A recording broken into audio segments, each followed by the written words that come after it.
All right, welcome to the Krug Show, February the 29th, 9:49 West Coast. I mean, just 49 minutes after noon in the East, and our guest is joining us in the Central Time Zone, the great Nick Allegretti, and I've got Brian Benefitemi here as well, my longtime buddy and former producer at KMBR 680, now working for EA.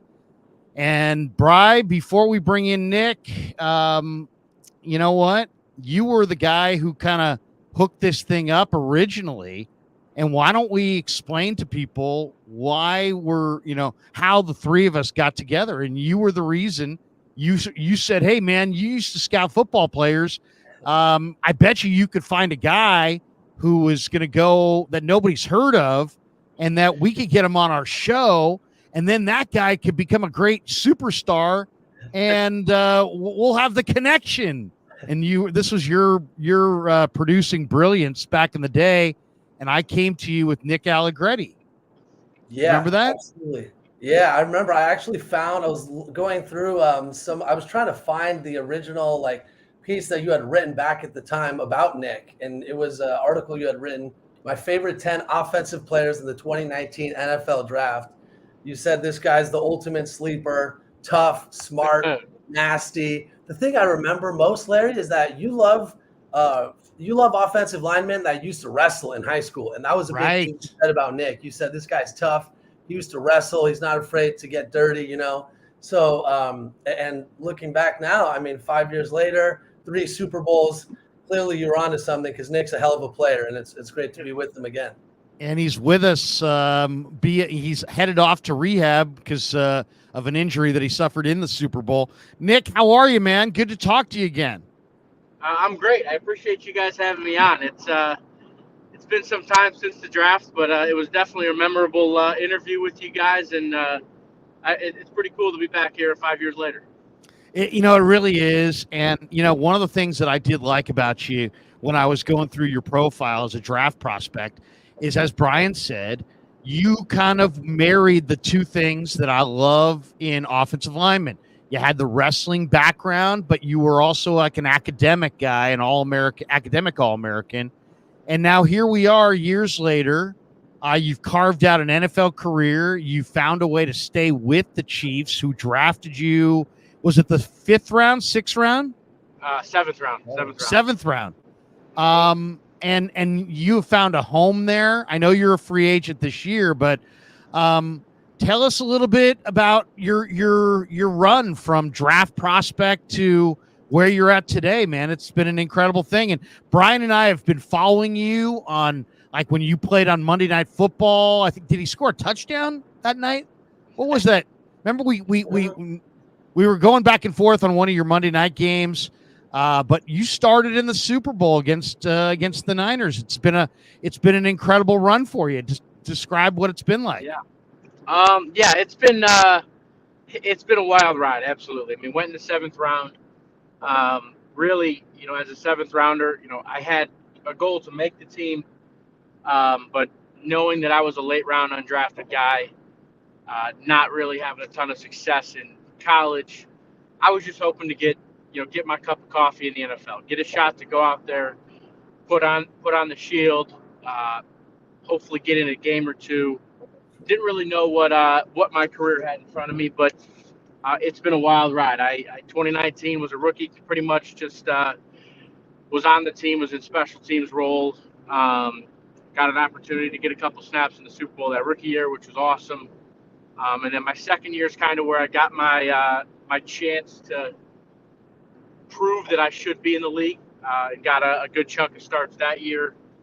And then it was kind of, it's been kind of quiet year 3, and then year 4 and year 5, I got a good couple starts there, and then I got a shot to start in the last 2 games of the season this year, which was really it was an incredible experience, because it's one of those things as a backup, you prepare every single week like you're ready to start right guard, left guard, center, whatever it is.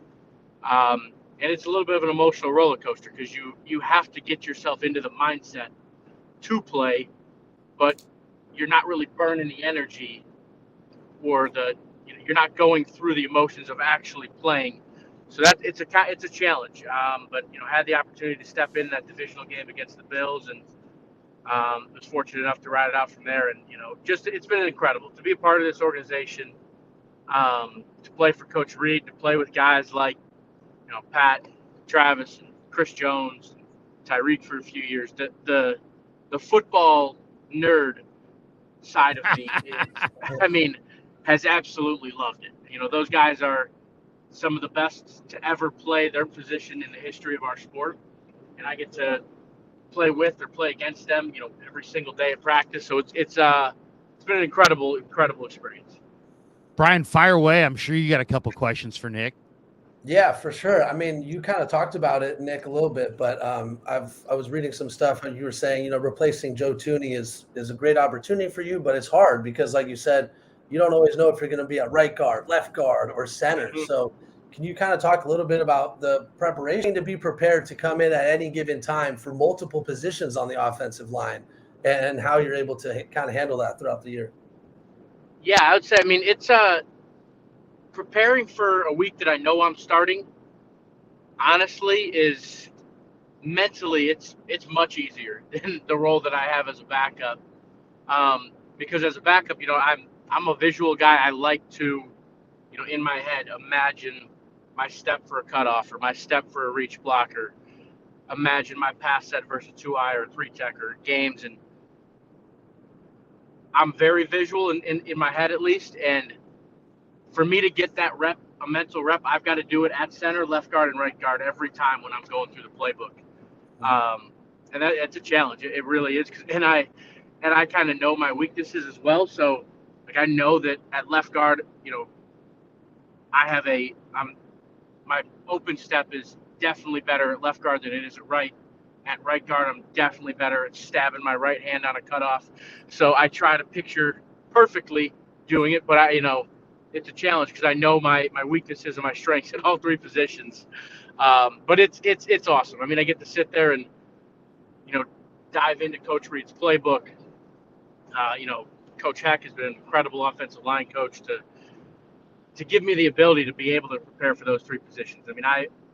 Like I said, I was a 7th round pick, and I didn't necessarily have the confidence that I probably should have when I got to the league. But through being in that room and playing with guys like Joe, like Creed, like Trey, and then the older guys when I got there with Schwartz and Fish and Laurent, they were incredible role models. And man, it just the football side of me, it's been so damn cool to be able to have the challenge of preparing for all three spots, or have the challenge to step in for Joe Thuney.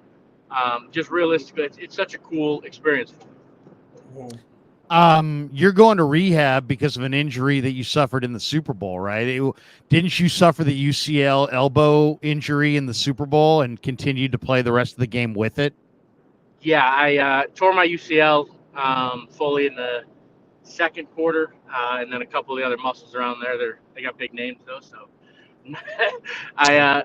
like I said, I am an academic guy, but I do not know much about the body. But you're a tough guy. You played the rest of that game with that injury. How much pain was involved after, because Brock Purdy suffered this injury against the Eagles in the NFC Championship game a year ago. Obviously, as the quarterback, he had to come out of the game. But as an offensive lineman, unless you're dead, you're pretty much out there, especially in your guys' situation with Thuney already down. How much pain was involved in the final half of that game? It was pretty significant. But like you said, there's the adrenaline that you add in there, but the moment that I'm in, there was not really a thought of coming out. We had that 2 minute. It happened right before the 2 minute warning. So we had that 2 minute warning, and in the Super Bowl, that felt like it was 20 minutes. So I was able to slap a brace on it, and my elbow bent. So I was like, all right, it works enough. And I knew that we had a 2 minute drive coming up, and it's kind of brutal to throw, Mike Caliendo, who was my backup for that day, throw him into a 2 minute drive at the end of a half. So I was like, all right, let me go finish out this drive. Let's go put points on the board, and I'll see how it's doing at halftime. And, outside of one play in which I absolutely needed to have my left arm, that we ran at about the 10-yard line. It was a pretty good drive, so I figured that I could play the rest of the game. You mentioned Chris Jones. Chris Jones is a beast. I mean, he's just a monster.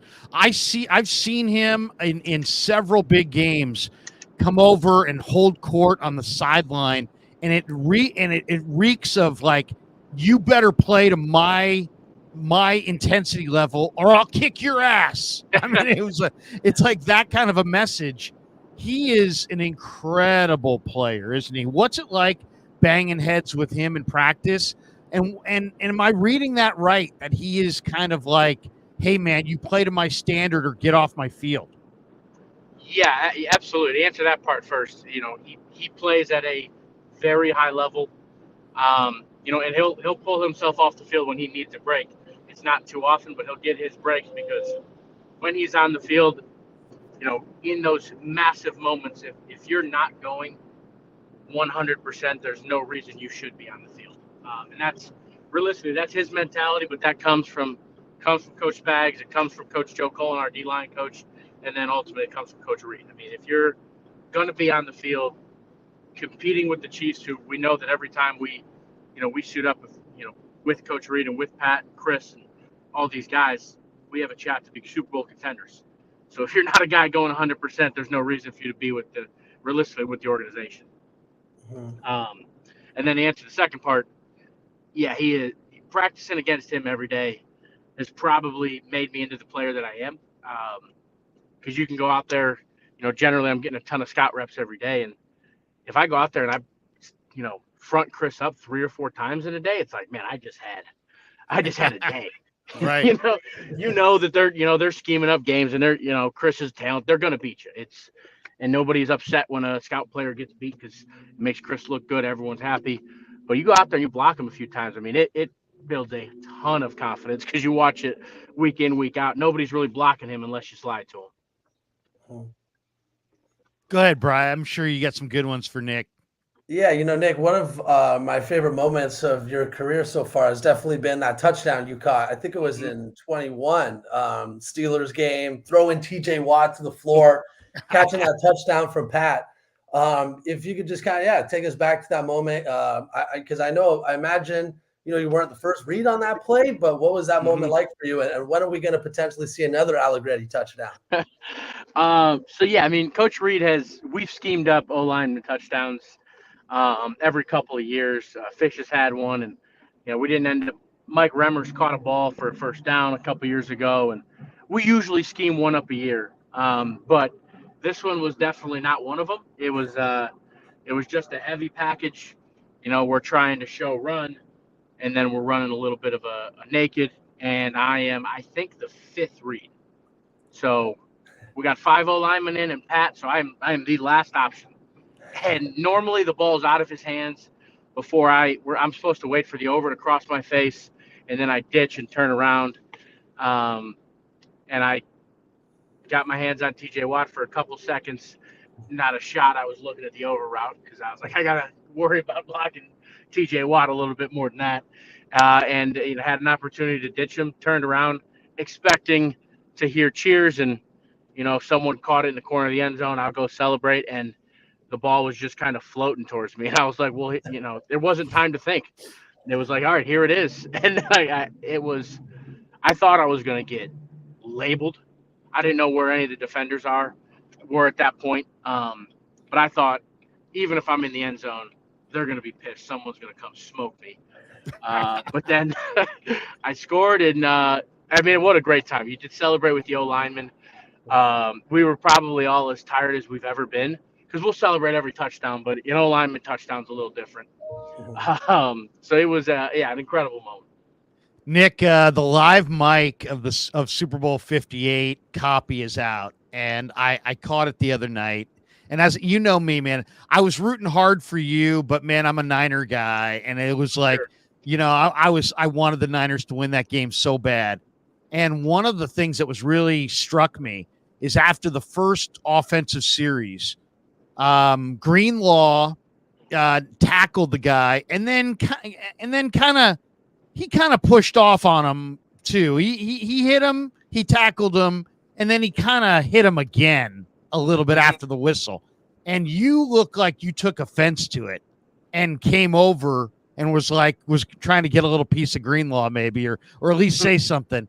But then they fast forward to the sideline, and here's Pat, and he's coming off the field, and he's like, guys, we got to ratchet up the intensity. They're more intense than us. They bring in all kinds of intensity. Guys, we got to ratchet up the intensity. And you were right there as he was kind of yelling that to the offensive guys coming off the field. Do you remember that sequence at all? Yeah, absolutely. I mean, starting with the kind of the extra little shove, whatever. It's more of a. I'm not going to say I'm offended by a player pushing one of my guys, because I absolutely expect that to happen. Right. But I also expect myself or one of my other offensive linemen that's close to be there. If you're a running back, a receiver, a quarterback, they're going to get hit. They're going to get tackled. It's part of the game. We have to be there.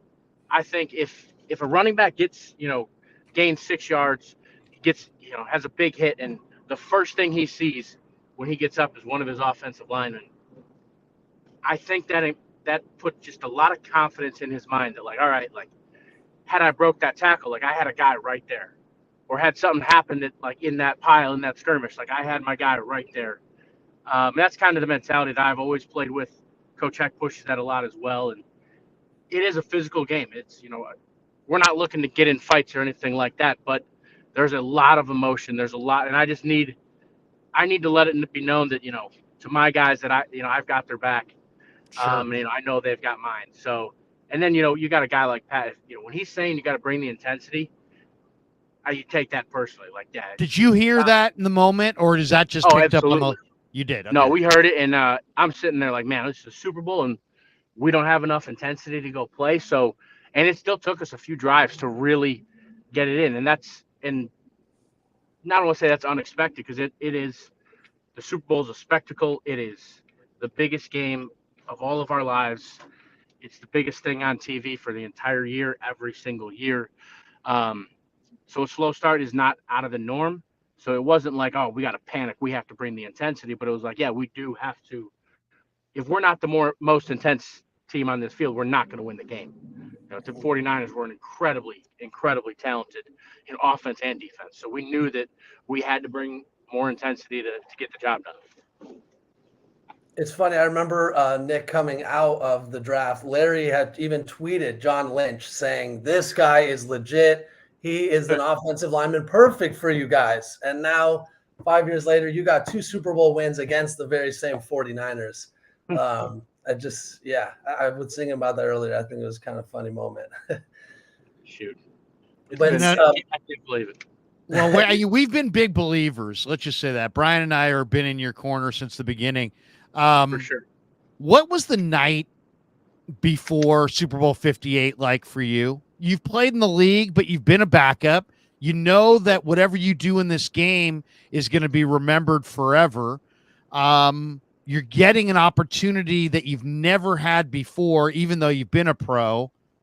Did you sleep well the night before the Super Bowl? What was your feeling like that night before?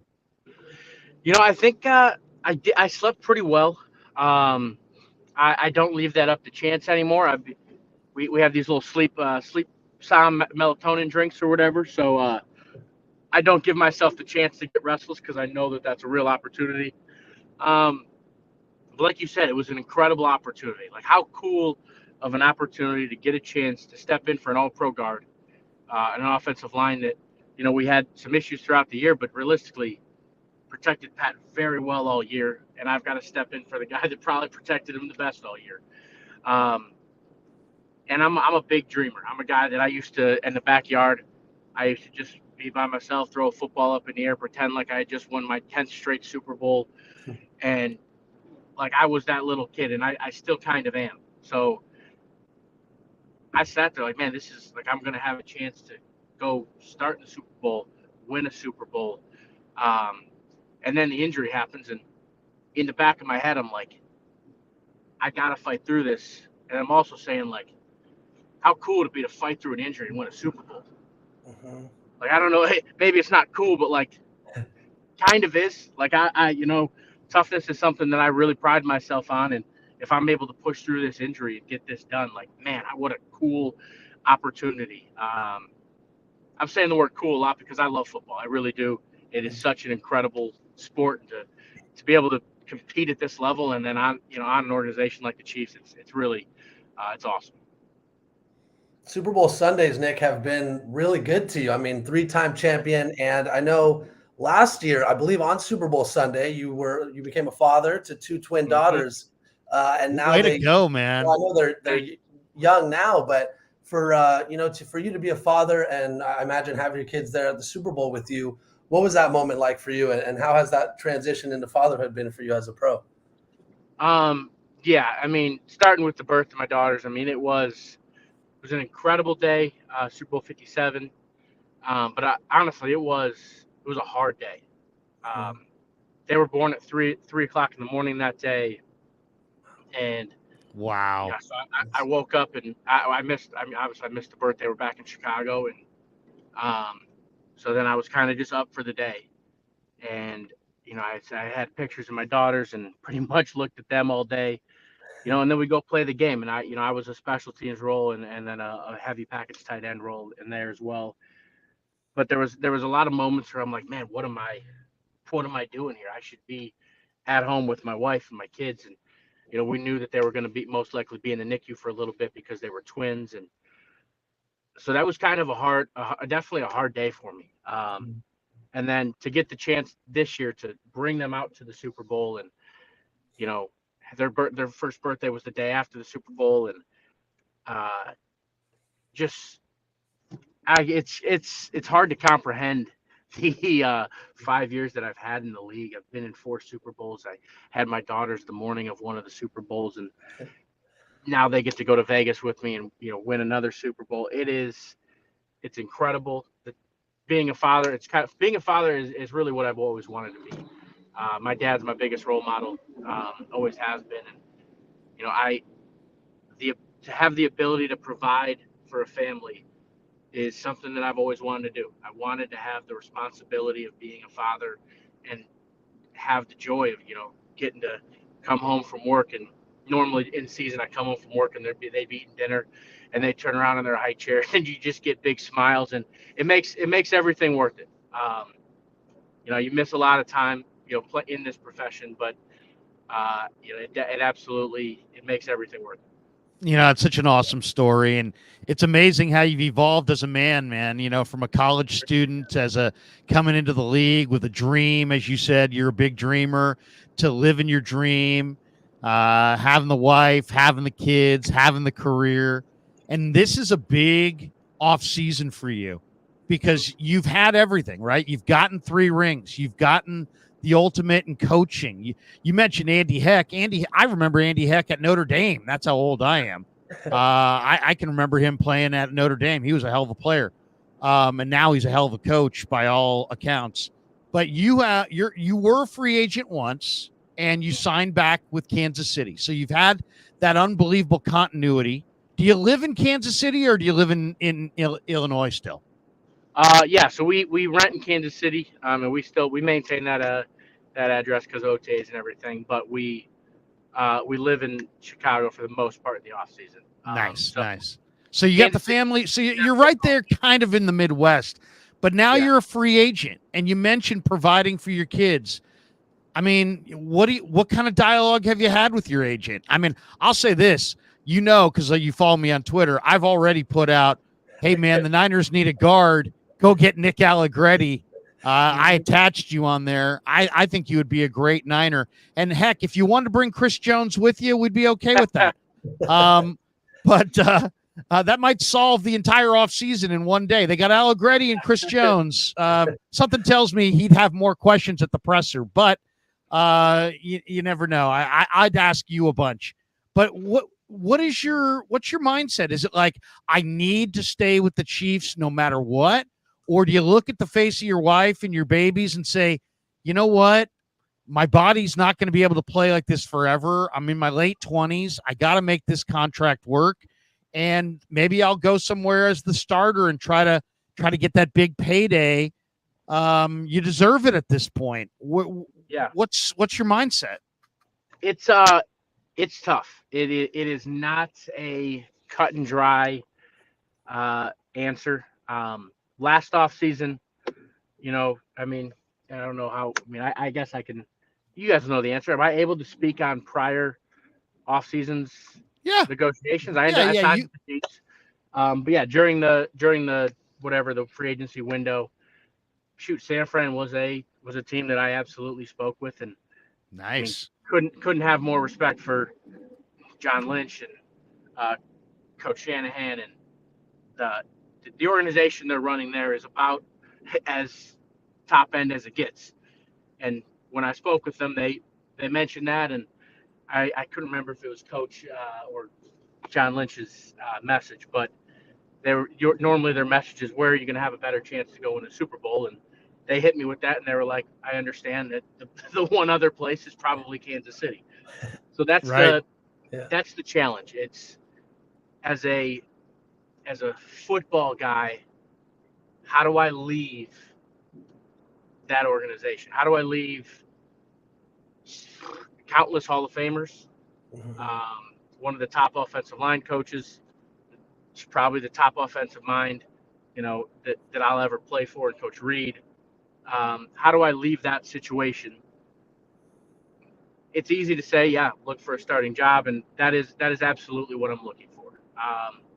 So my plan is to look for a starting role, and I know that there are plenty of teams that see me as a starter in this league. I know the Chiefs see me as a starter. However, we have probably one of the best interior offensive lines in the league, and I love those guys, and I know that's the reality of that situation.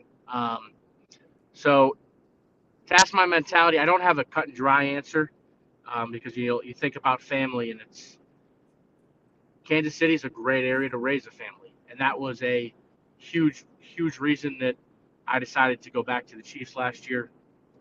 I just had 2 newborn twins. There was a lot of change in our life. We didn't really need any extra change, so I made that decision, and now they're a little over 1. It's a lot easier to handle.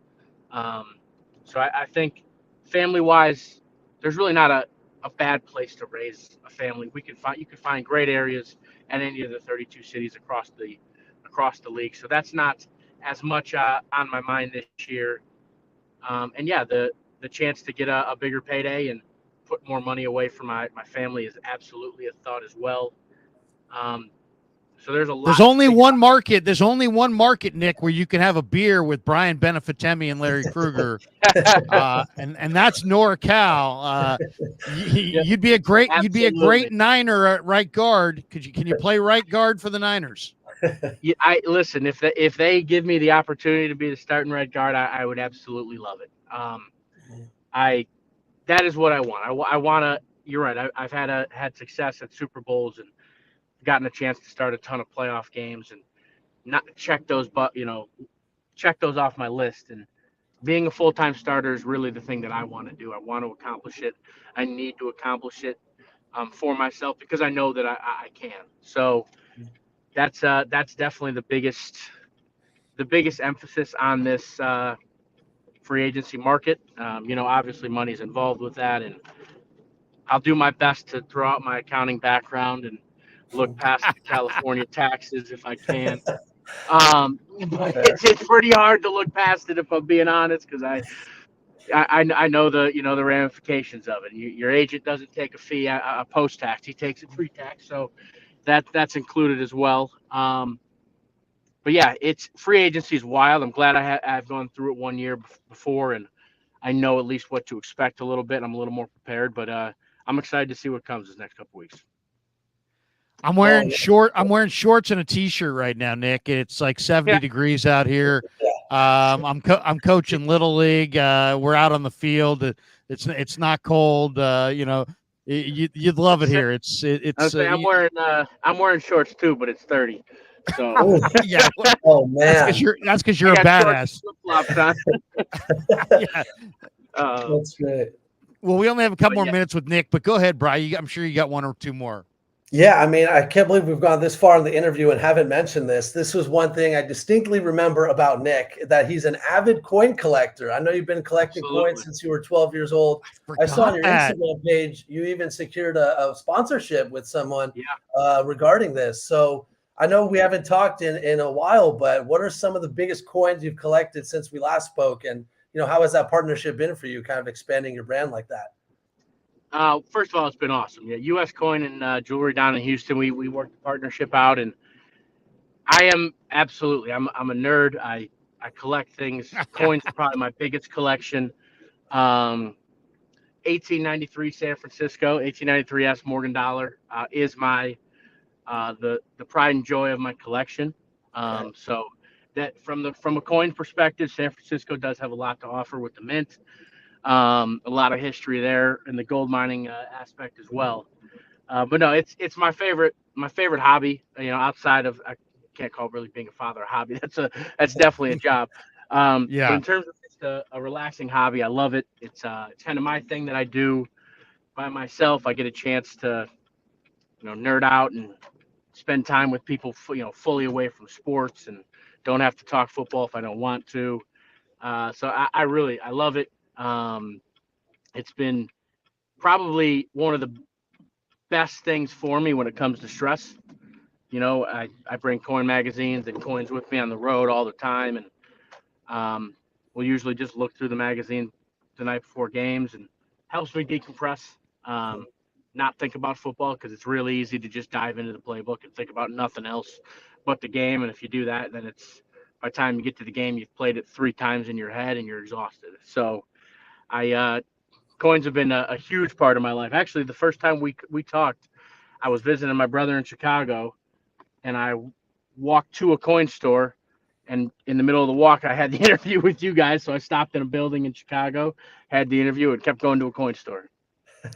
Amazing, amazing. I love it. I got to ask you about the quarterback and about the Niner quarterback. What's it like to play with Mahomes? It just seems like exudes confidence at the end of games. Everybody assumes that he's going to make the big plays, and he does. What's it like playing with him and Kelsey? And then give us your perspective on Brock Purdy. And I heard Spags say a lot of great things about Purdy. What was your takeaway from watching him do his thing? Yeah, I'll start with Pat. It's it's hard to describe the confidence level that he has because it's not cocky at all, but it's a full belief. And I think that's something that radiates throughout the team. And that's something that it's hard to win in this league. It's hard to win a regular season game. It's hard to win a playoff game, and it's damn near impossible to win a Super Bowl. Um, and if you don't believe in the fact that you can get that done, it is impossible. And I think the belief that is in the building is the biggest reason for our success. We're sitting there, we're 2-4 in our last 6, and we can't help but talk about Vegas.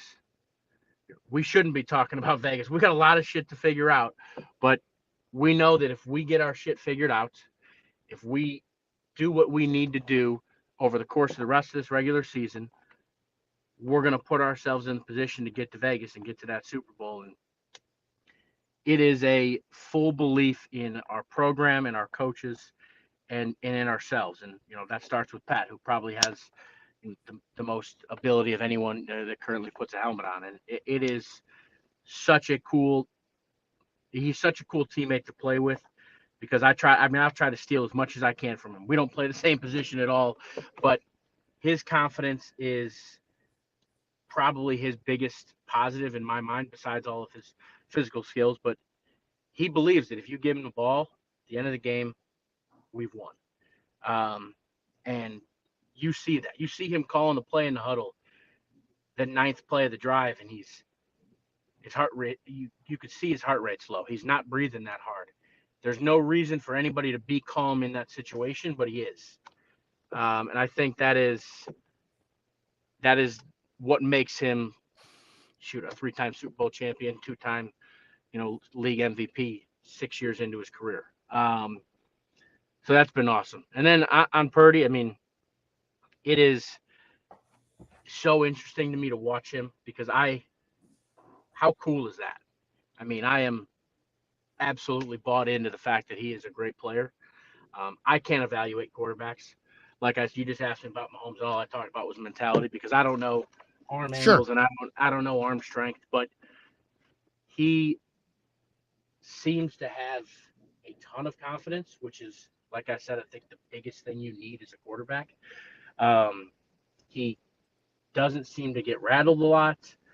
I was extremely impressed with. If you can go toe to toe with Patrick Mahomes, I'm impressed. I mean, obviously we were able to come out with the win, but he seems to be incredibly composed. At the end of the day, he wins. That's what you want. You want a quarterback that wins. You don't care if you throw for 100 yards or 300 yards.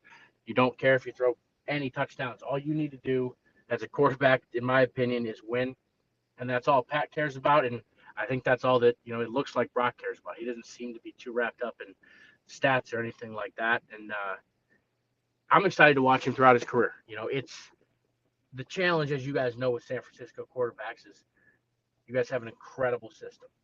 So everyone wants to label every quarterback that comes through there and has success as a system quarterback. Right.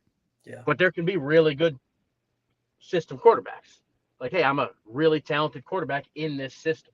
So I don't think he's a system quarterback. I think that it's a great system and he's a good quarterback. So you put those together and you're going to have a damn good player. So I think that he's a guy that could have success at other teams. It's not like San Fran's the only reason he's having success.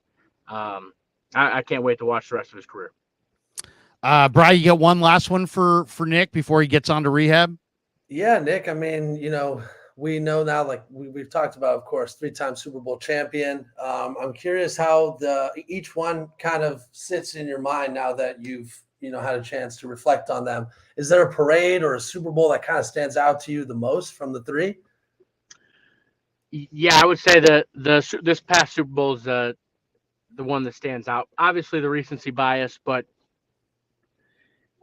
every time the first time we won one, I didn't know anything else. I won more games that first season as a rookie than I did my entire 4 years playing Illinois. So I was like, this is awesome. The NFL is great. And then, the second year I get a chance to become a starter, started 15 games or whatever that year and go through a playoff run, make it to the Super Bowl. And we end up falling apart at that Super Bowl. And that was a low for sure. And then the next year we end up losing the game before the Super Bowl. So you start to realize, like, man, we had a great team all 3 of those years. We only won the Super Bowl once. It is hard as hell to win a Super Bowl. So when we go back last year, we beat the Eagles. That was awesome. But this one, going 11-6 in the regular season, the worst regular season record that I've had with the Chiefs. Lots of negative connotations put around our offense throughout the year. But we were able to go get it done. And it was every time I think it's better because every time you respect how hard it is. And then, yeah, I mean, this one just being an overtime classic and battling through the injury. It was personally one of my most favorite athletic experiences. I have some other ones, and honestly, most of them are wrestling.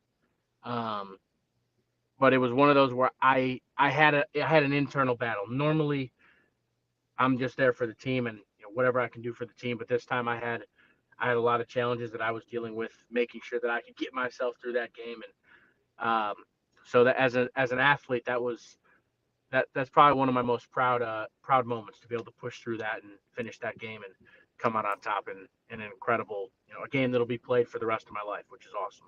The question for non-sports fans: have you met Taylor Swift? Have you spoken to Taylor Swift?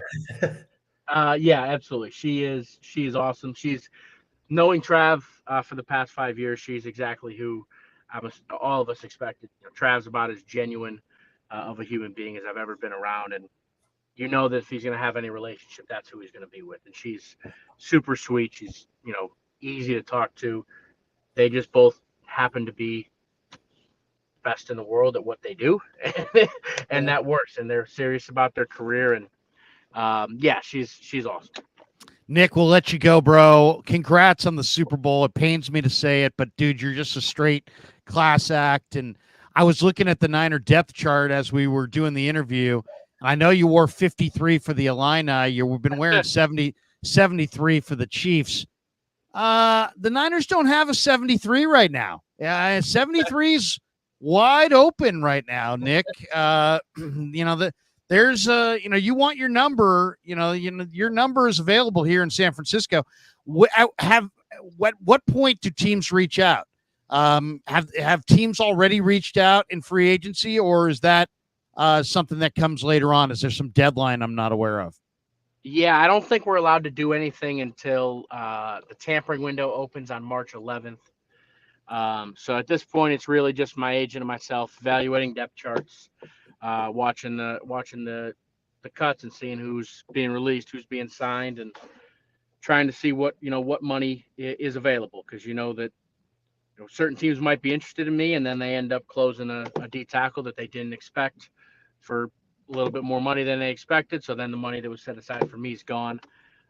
So the cap side of it, like I said, I already texted my guy. Don't worry, I'll be a couple minutes late. But the cap side of it, from a football, how cool is that? That the inner workings of the cap system seem amazing. Yeah. So I think when the career is all said and done, that's something I may look into. Don't want to be a GM because I don't want to have to sit there and ask questions, but I would love to be a guy behind the scenes working the cap. Well, let me just say this. The title sponsor of the Krug Show is a barbecue place called Pig and a Pickle. Are you a barbecue aficionado? I do enjoy some barbecue, especially being in Kansas City. Yeah. So I might be able to hook up Lifetime Barbecue for you to try to lure you to San Francisco. Nick, you tell them to give me a call, and hopefully we can make it work. There you go. You can not just wish Brock Purdy good luck going forward. You can help protect and make sure that he has good luck going forward. Nick, hey, congrats again, bro. And it's so cool to get you and me and Brian back together and have this dialogue. And, it was Brian's kind of, idea to do this way back when. And I'm so glad that we did. And we got to know your story and kind of live vicariously through you for the last 5 years. And it's been a very cool thing from this side of it. So, man, we wish you nothing but success. Of course, we hope you come out here and sign here, but congrats on life, man, on, the marriage, the kids, the career, the rings. It's just an awesome thing. And it's been very cool to follow it from afar. So thank you, bro, for coming on the show. And we wish you nothing but good health and success going forward.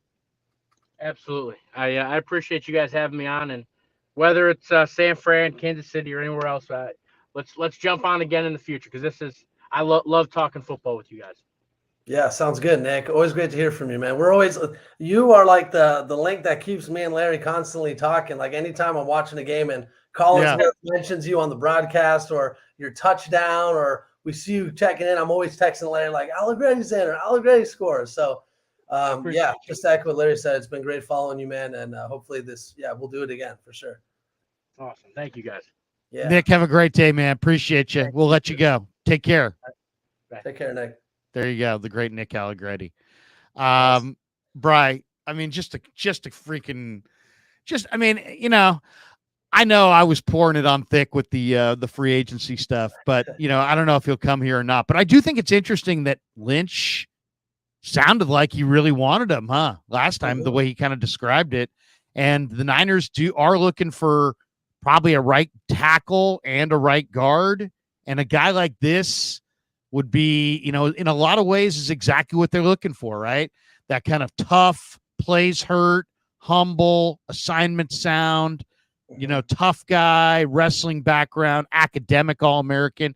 You got to be really smart to play in the Shanahan system with all the formation variation and the shifts and the motions and all the things that go into it. It sounds like he's dreaming of staying in KC, but they're set inside with some big time guys. He's probably going to have to go somewhere else to get that payday. Why not here? Yeah, I You know? mean, you called your shot at John Lynch 5 years ago to draft him. This is his chance to make good on that and finally bring him over. He could have had him. He was a seventh rounder. He was right there for him. So he's gonna have to. He's gonna be a little bit more expensive this time around, but we know it's worth it for sure. Yeah. Hey, bro, good to see you, man. Have a great day at work. Is there anything that you'd like to promote on your side on the Krug show? I know you guys do some amazing stuff over at EA, and what's anything on the horizons that you can share with us? Actually, it's so it's with 2K TV. 2K, We have 2K. I'm sorry.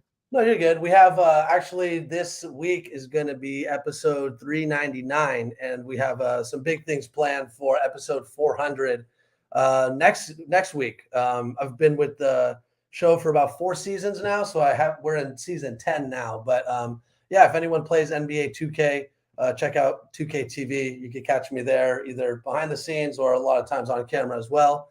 Having a lot of fun doing it, and always love connecting with people that play. Do you bring anything from your radio past into your current role there? Absolutely. Yeah. I mean, so much of just a lot of it was like, because at KBR, I was doing a lot of behind the scenes producing stuff. And that's exactly what I do now. My like on air role has grown there too. But whether it's like, segment creation with like you and Gary, or I would, come up with stories or something to talk about with Murph and Mac and stuff as well. So a lot of the content creation and segment ideas still sticks with me. And I've only, tried to improve that over the years. And then, guest booking as well. Been trying to land guests for the show throughout the time I've been there has been fun. And being at the radio background, like definitely I learned how to reach out to people, the right people to contact. And it's definitely served me well. Yeah. Last one, man, because I get this a lot, and there's a lot of young people who watch on YouTube, maybe even more than ever, listened on the radio.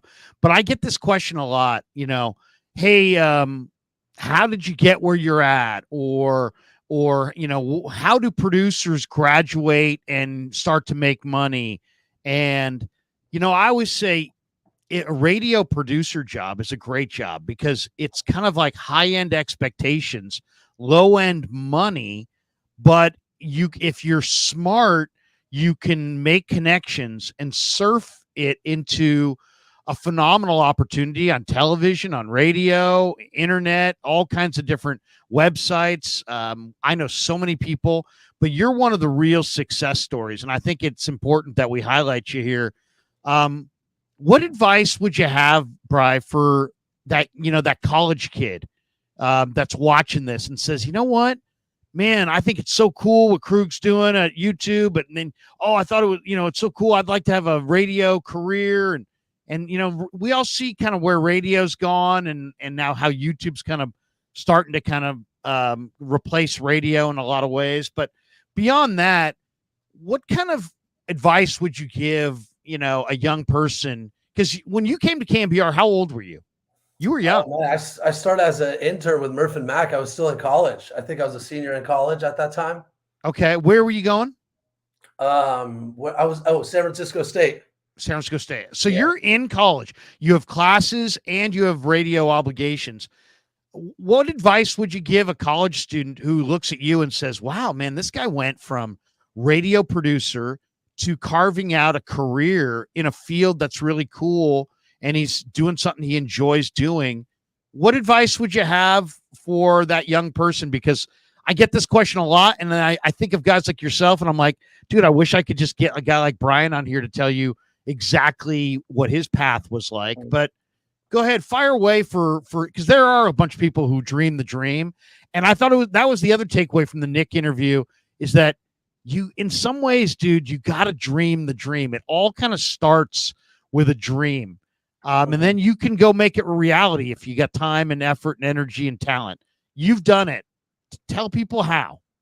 Yeah, appreciate the kind words, Larry. I think, it's a few things. Like, one is definitely having a dream. Like, for as long as I can remember, I always wanted to be in sports broadcasting. Like, I would play 2K and FIFA years ago, and broadcast the games myself when I was sitting alongside my brother and my friends, and I always wanted to do it myself.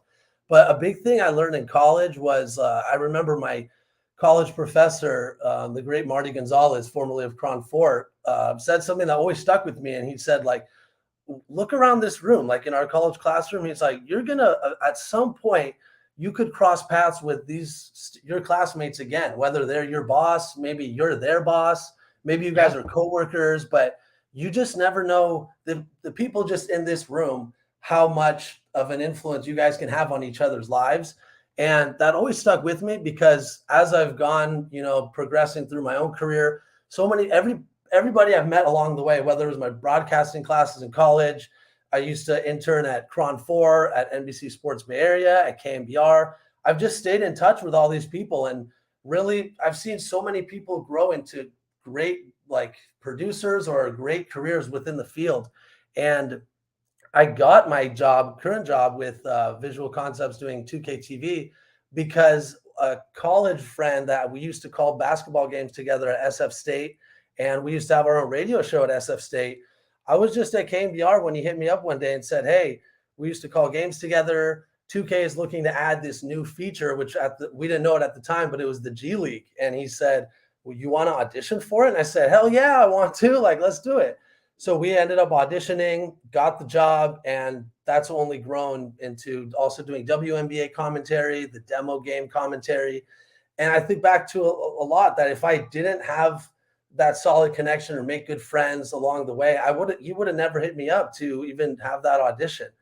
And I think it's also just taking chances. I only got into KMBR because I was at a Warriors game one time and I ran into Tanika Smothers and I saw her credential said KMBR on it. And I was like, I've been trying to intern at KMBR forever. I should just ask her. And I asked her and I said, who can I talk to about an internship there? And she said, me.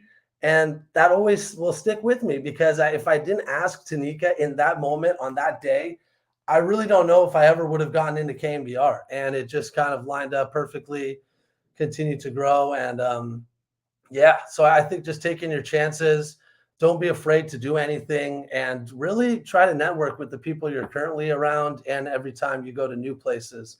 And just do things yourself. If you're waiting for a radio station or a TV station to pick you up, do a YouTube channel, do a podcast. I have my own podcast I do on the side as a passion project that I've learned so much from, and I'm making connections in that way.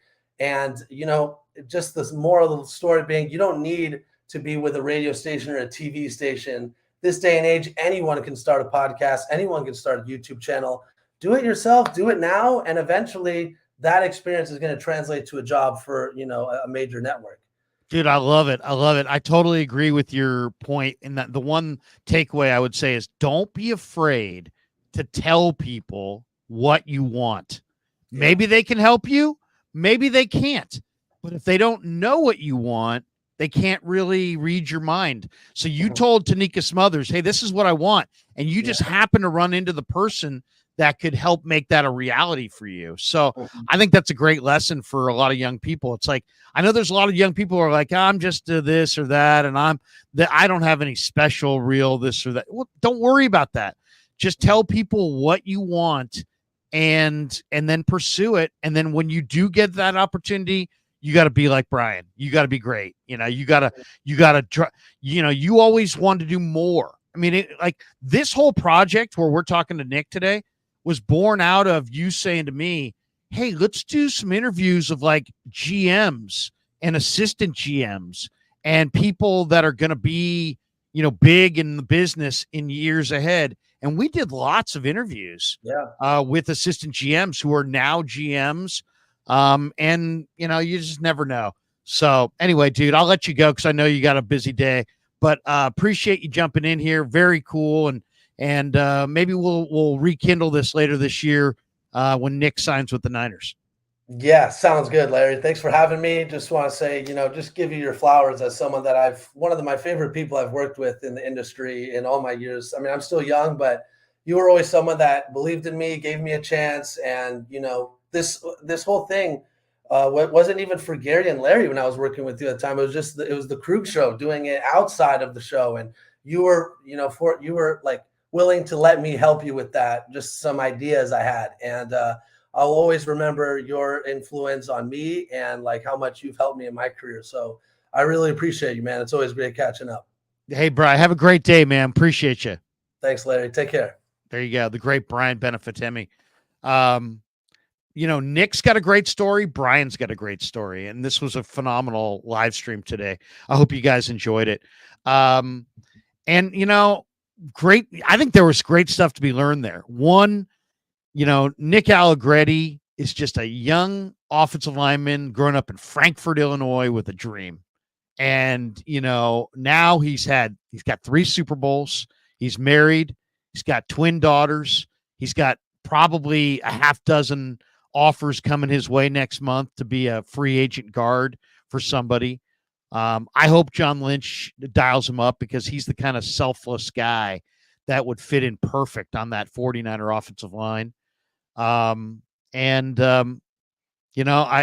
little bit of that championship pedigree maybe would be a good thing to rub off on some of the 49er offensive linemen. The playing hurt, not that they don't play hurt, but Forster's a great coach as well, and this would be a phenomenal spot for Nick. It sounds like his dream is to maybe stay in Kansas City, but man, they've got a lot of good talent there. So I don't know if it can be a reality, but love to see him here in San Francisco. And as far as Brian, if you're a young person and you have a dream of being in radio, maybe that dream morphs from radio into something else.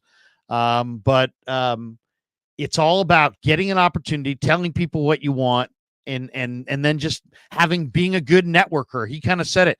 Keep in contact with every person that you meet, whether it be in radio or television or anywhere. Maybe it's your college classes, especially in college when you get into your major a little bit. Keep in contact with those people because his professor, Marty Gonzalez, was absolutely right. The same people you meet on the way up, those are the same people you're going to kind of work with throughout life. There's so many people. I went to Sac State. There's so many people that I met in college that I've kept in contact with throughout the last 20, 25 years. And you just never know. You never know who can give you that great opportunity that changes your life. So very cool. And Brian's a monster. He was a great producer. And what's a great producer? It's like, here, do all these things. Okay. And then I did all those things, but I can also do this and this and this and that. And I'm eager to do this. And why don't we try that?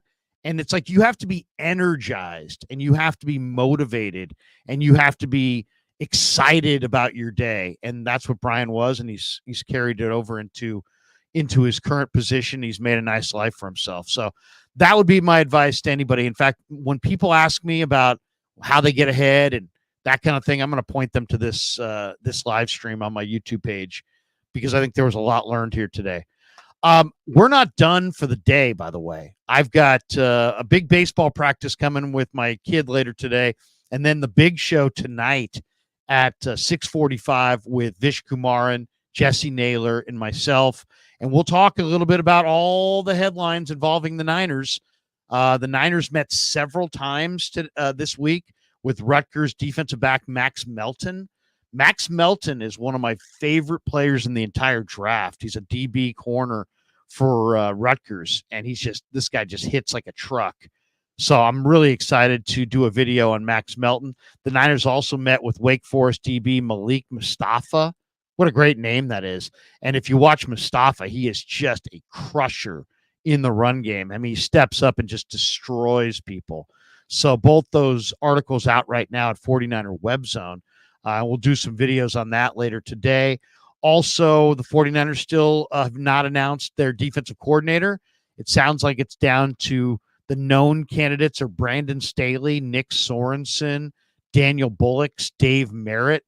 And I believe there was another non-49er that somebody outside the organization that got interviewed as well, or at least was announced was going to be interviewed. So they're working their way through that. Shanahan's got the final call. The Niners, of course, are getting ready today. The combine starts today in Indy. We'll watch some of those workouts. So I'll watch some of that. We'll do some videos on that later on today as well. So thanks to our sponsors, Pig and a Pickle, the best barbecue in all of Northern California. Damon and Mary, the owners of Pig and a Pickle. I kind of promised Damon, I promised Nick Allegretti lifetime barbecue at Pig and a Pickle. Is that okay? I may have to go. Get that approved from Damon and Mary, because we are talking about an offensive lineman. If he does come out here, he could eat them out of their business altogether. Things were going good until Nick Allegretti sat down and ate us out of our business. But in all seriousness, we're brought to you by Pig and a Pickle, the best barbecue in all of Northern California. Check them out there in Emeryville and Corte Madera. They're open 7 days a week from 11 a.m. till 8 p.m. or until they run out. Get the brisket chili. You will not be disappointed. We're also brought to you by Marin Auto Glass, marinautoglass.com, 415-883-3030, Underdog Fantasy. Check that link in the description. Use the promo code Krug, and they will match you up to your first $100. And it's been a real pleasure to have two sponsors this month that sponsored our trip to Vegas and the month of February on the channel. And that's Sharp Corner Sports Cards and Collectibles. They're at 205 Cypress Avenue in Pacific Grove, California, along the Monterey Peninsula. Anthony Catania is a great guy. Give him a call. He's at 831-521-5264. And if you need a roofer and you're in Northern California, I highly recommend valleyhillroofing.net. They're at 209-481-6851. The website links are all listed in the description to the show. They're a Go Green contractor. It's hard to find, as somebody who's put a number of roofs on different homes, it's hard to find a good roofer. And when I say that, I mean somebody who's been in business for, a decade, somebody that's, Diamond certified or Better Business Bureau, that doesn't use subcontractors, that, uses their own employees, that stands behind their work. And I'm a big fan in valleyhillroofing.net. They do all of Northern California, all different kinds of roofs. So if you're looking for a roof and you're looking for a absolute top tier roofing contractor, contact valleyhillroofing.net. They're great. 209-481-6851. They do phenomenal work. If I'm putting a roof on my house, I'm going with valleyhillroofing.net. All right, that's going to do it for this live stream. Thanks to all of you guys. Thanks to Nick Allegretti. Thanks to Brian Benefitemi. Nick, if you're watching this again back, sign with the Niners. Come sign with the Niners. John Lynch, if you're looking for a guard, Nick Allegretti is your guy. So with that as our final message of the live stream, have a great day, everybody. Check you out tonight on The Big Show with Jesse and Vish. Until then, peace. Yeah, never met a man I've been scared of. Careful, you gon' get exactly